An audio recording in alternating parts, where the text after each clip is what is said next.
Ms. Shaheen, please. Thank you, gentlemen, for being here this morning, for your testimony, and for your service to the country. I think I would start this question with you, Secretary Mayor, because SOCOM and Cybercom really are at the nexus of DoD's efforts to address the weaponization of information, which I think has become as much an issue for us as we're looking at our ability to be successful around the world as our military capability. So can you, Secretary Mayor, talk about DoD's role in addressing that misinformation and how DoD coordinates with other agencies and departments within government to address disinformation? Yeah, thank you for the question, Senator Shaheen. So I would broadly start with describing DoD information as rooted in military objectives. So as we talk about how this fits into the interagency, we have a distinct role and a value to play, but not for broad messaging, not for all the work that, say, the State Department or some other entities would do. And I think we have looked at significant components of the information operations enterprise and really tried to tighten and target it more so the value proposition and the measures of effectiveness are there. This is really a journey we're on, and I think it's one that the leadership of the department is very, very focused on. So I would leave you with the idea that this is much more of a priority in the context of integrated deterrence that the National Defense Strategy calls out, because information is so critical, as you said, to all the aspects of success, especially as we start to think about adversaries we're trying to deter, ma'am.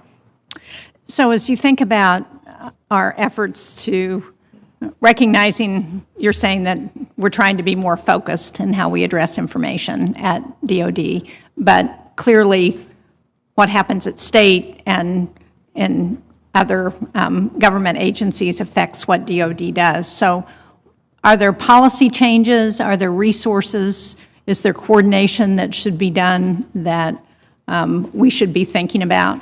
And I would ask General Fenton and Nakasone to respond to that as well. Briefly, ma'am, I think we need to invest more in the DoD information operations enterprise. It's not been one that has frequently been a focus, frankly, and I think with more capability in the department, it'll enhance our ability to coordinate in an interagency standpoint. That's still very much a work in progress, ma'am. General Fenton. Senator, I would echo all of Secretary Mayor's comments, and then I would add that the integrated deterrence approach, I think, does demand a whole-of-government approach in the information operations.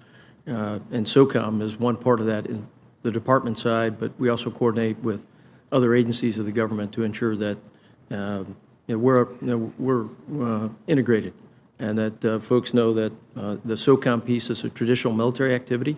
The information operations space, as I like to say, is a place we absolutely have to be as part of a military traditional military activity, and to get effects for commanders, either to message an adversary, to see misinformation, and provide that to a host nation.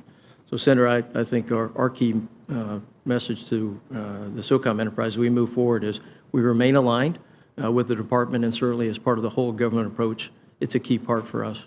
And our state colleagues and other colleagues in the U.S. government are very important as we do that. General Nakasone.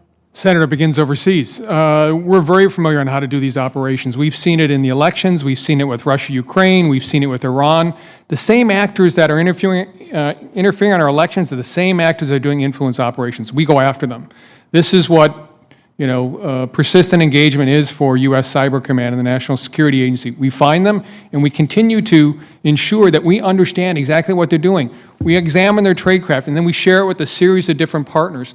This is only done effectively, as both the Secretary and General Fenton have indicated, is with partners. So inside the United States, sharing signatures with the FBI, who share it with social media companies, being able to work with allied partners who have a broader understanding.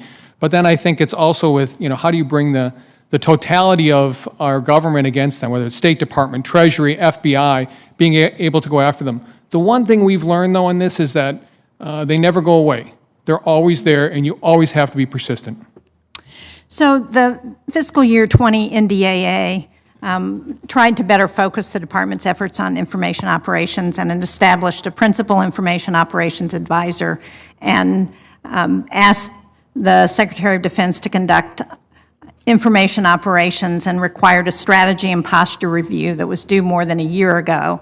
It still hasn't been delivered by the department. Can you tell us what the status of that report is, Secretary Mayer, and when we could expect delivery?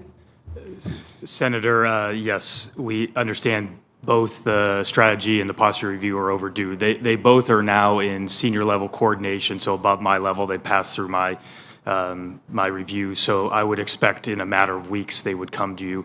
I would say, and understanding the time's out, that these have helped to animate a lot of the conversations, indeed action within the department to really focus down and in on posture. And then the strategy has prompted a relook at how we go about doing information operations per your opening question, ma'am.